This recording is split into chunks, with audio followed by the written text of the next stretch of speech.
रह जाएगी, आप बता देना क्या बात कही थी मैंने। पुराने लोग हैं यहाँ मौजूद जिन्होंने मेरे बाबा के साथ भी काम किया, पिताजी के साथ भी किया। कल चौधरी अजीत सिंह जी की जयंती भी है, उनका जन्मदिन भी है। और मैं इतना ही आपसे कहने आया हूं कि आपने उनको बहुत करीब से देखा और पूरा सहयोग भी किया। ये पहला चुनाव है जब उनका साथ हमारे साथ नहीं, लेकिन उनका आशीर्वाद हमें मिल रहा है। और ये उनकी इच्छा भी थी कि हम लोग साथ मिलकर लड़ें, इसलिए हमने गठबंधन किया। चौधरी अजीत सिंह जी का आखिरी निर्णय था कि किसान आंदोलन को ताकत दी जाए। 28 जनवरी की उस शाम को जब सरकार ने अपना मन बना लिया था, सरकार ने तो मन बना लिया था कि जो भी हो इन्हें उठाना पड़ेगा, जोर जबरदस्ती करनी पड़ेगी तो करेंगे।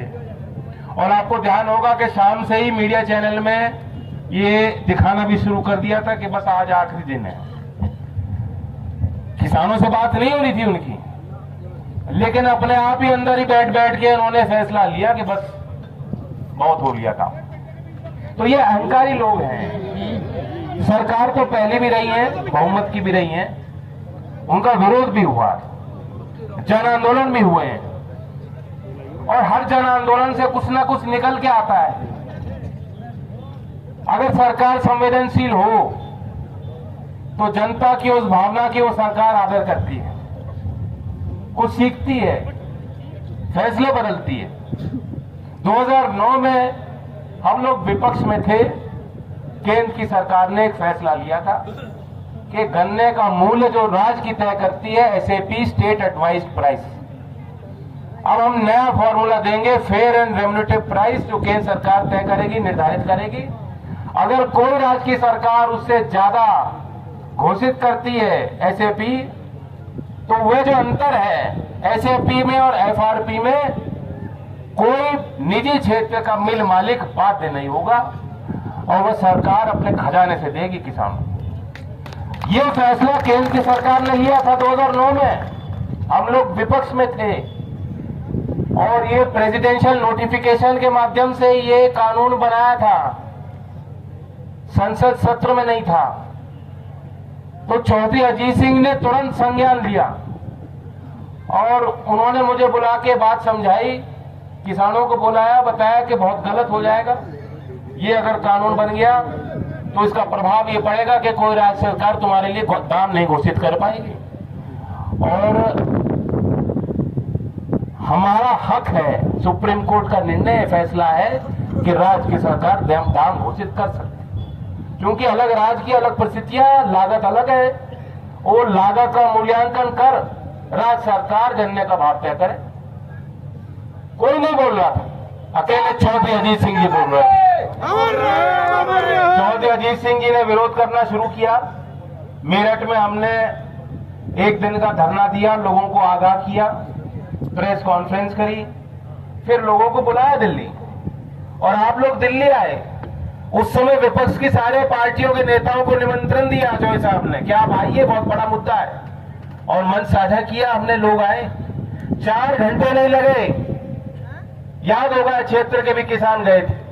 4 घंटे के भीतर ही सरकार को एहसास हुआ था आंदोलन है, मुद्दा है, जमीन पे इस मुद्दे का प्रभाव है, किसान की बात है। सरकार नारेबाजी बंद करो, 1 मिनट सुन लो मेरी बात। मेरा गला फट गया। तो ये आपका प्रभाव था कि सरकार आपके आगे झुकी थी। अब आप ये सोचिए कि आज भी बहुमत की सरकार है, और फर्क इतना, ये सरकार आपके आगे नहीं झुकना चाहती, ये अपने गलत फैसलों को भी सही मानती है और आप पे थोपना चाहती है। और जब आप विरोध करते हो, 13 महीने लग गए, 13 महीने रोज अखबारों में लिखा जा रहा था, लोग सोशल मीडिया पे आलोचना कर रहे थे, अंतरराष्ट्रीय स्तर पे थूथूकार हो गई थी, हाहाकार हो गई थी, इन पर कोई फर्क नहीं पड़ रहा था। यूपी का चुनाव करीब आया, इन्हें लगा कि राजनीतिक हमें चोट ना पहुंच जाए, और तब जाके इन्होंने कानून वापस किया। तो इतनी क्रूर और अहंकारी सरकार लखीमपुर घटना के बाद भी अपने आप को सही साबित करने में जुटे थे, और टेनी जी मंत्री आज भी हैं और उनके बेटे आज बाहर हैं। इस व्यवस्था के खिलाफ ये लड़ाई है, कोई छोटी बात नहीं है, ये कोई एक आम चुनाव नहीं है। आपके वोट का ये प्रभाव पड़ेगा कि देश का किसान ये मानेगा।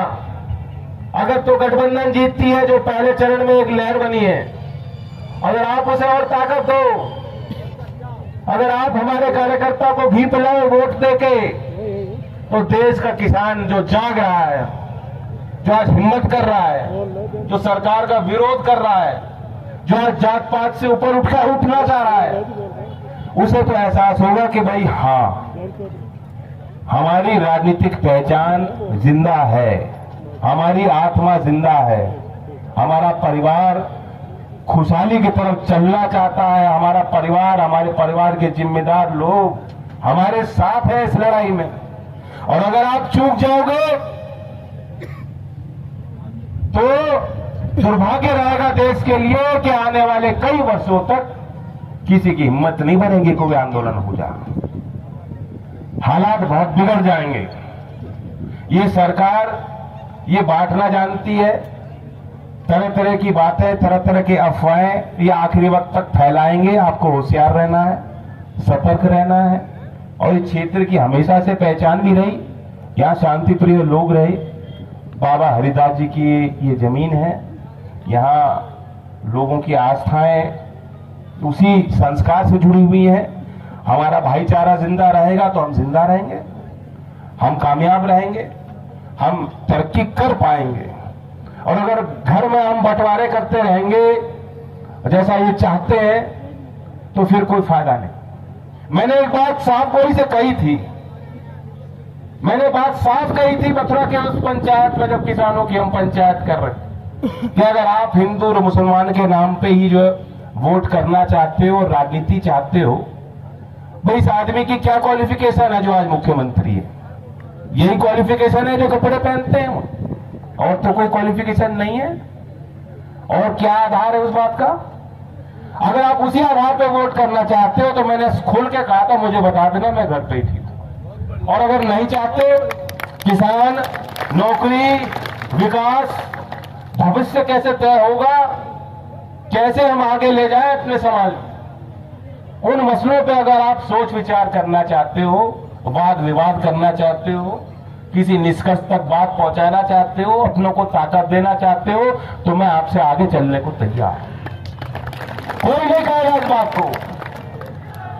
सार्वजनिक जीवन में लोग आज डरपोक हो चुके हैं, कोई खुल के नहीं बोलना चाहता। और आपको ताज्जुब होगा कि जब देश के इतने शक्तिशाली लोगों ने कोशिश की और मुझे जो ऑफर दी और मैंने जो ठुकराया, वो बात आपको पसंद आई होगी। मैं जानता हूं क्यों पसंद आई, क्यों ये हमारे खून में है। जो हम सोचते हैं, हम कहते हैं, जो सही है वही सोचते हैं, वही कहते हैं। हम कभी ऐसी बात नहीं कहेंगे चाहे उससे हमें फायदा हो जाए जिससे आपको नुकसान होता हो। हम अपना नुकसान कर लेंगे, राजनीतिक नुकसान सह लेंगे, राजनीतिक हार देख लेंगे, लेकिन आपकी क्षति ना हो।